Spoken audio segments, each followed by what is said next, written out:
Good afternoon. My name is Dr. Ali Khoynezhad. I'm a cardiovascular surgeon and the director of aortic surgery, co-director of atrial fibrillation program at Cedars-Sinai Medical Center. I'm also a professor of surgery at UCLA and at Cedars-Sinai. I just presented at the International Academy of Cardiology, the 20th World Congress of Heart Disease that was held in Vancouver. And my topic of discussion was hybrid maze for advanced and persistent atrial fibrillation. Now, the backdrop of this presentation is that there are no good options currently for patients with advanced and persistent, long-standing persistent atrial fibrillation. While catheter ablations has outstanding results for paroxysmal atrial fibrillation, the persistent and long-standing persistent AFib patients are not well treated with catheter ablations. The overall success remains with multiple ablations to be around 50%, at most to 60%. Now, the Cox Maze 3 and 4 are very successful operations and have been for about 20 years around and have done a terrific job of treating patients with persistent and long-standing persistent AFib. However, the procedures are very invasive, and a lot of patients, a lot of cardiologists don't feel comfortable referring patients for such procedures. So the aim of this study was to look for optimal treatment options for patients with persistent AFib. An ideal operation should be less invasive, offer them a good treatment, meaning freedom of atrial fibrillation, and hopefully coming off the atrial fibrillation and antiarrhythmics and coumadin and blood thinners.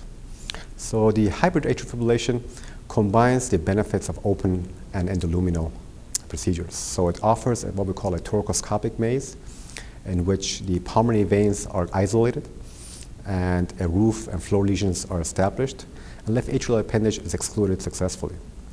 During the procedure, basic electrophysiologic testing is done. In subsequent session, the electrophysiologist goes in, tests all the lesion sets, and if needs to be, the gaps are closed, and additional lesions of tricuspid cable lesion on the right side is performed. This is called a hybrid procedure because it's a hybrid of open as well as endoluminal or catheter-based ablation. And the success rate has been very good. The group that pioneered this procedure was a group in Maastricht, Holland. The group in Netherlands, led by Dr. Brisson and Dr. Mark Lemaire, have done a terrific job. They presented their data about 4 years ago, and the data with a single procedure success was close to 85% for both persistent and as well as paroxysmal AFib. Now, the overall success rate with multiple catheter ablation along with thoracoscopic maze was close to 90%, which is outstanding results for patients with persistent atrial fibrillation. Based upon this data, at Cedars-Sinai, we have changed our paradigm in treatment of patients with long-standing persistent AFib as well.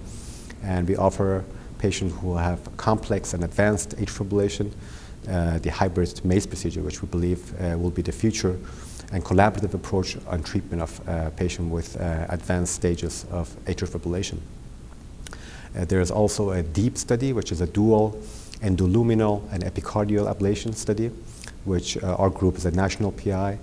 And in this procedure, multi-centers, about 20 centers across the United States, Canada, as well as Europe, are combining their data and enrolling patients with persistent AFib or long-standing persistent AFib, where the patients initially undergoes thoracoscopic maze, as I mentioned before, and subsequent at 90 days or later undergoes an endocardial as well as EP ablation to evaluate for any gaps or any issues.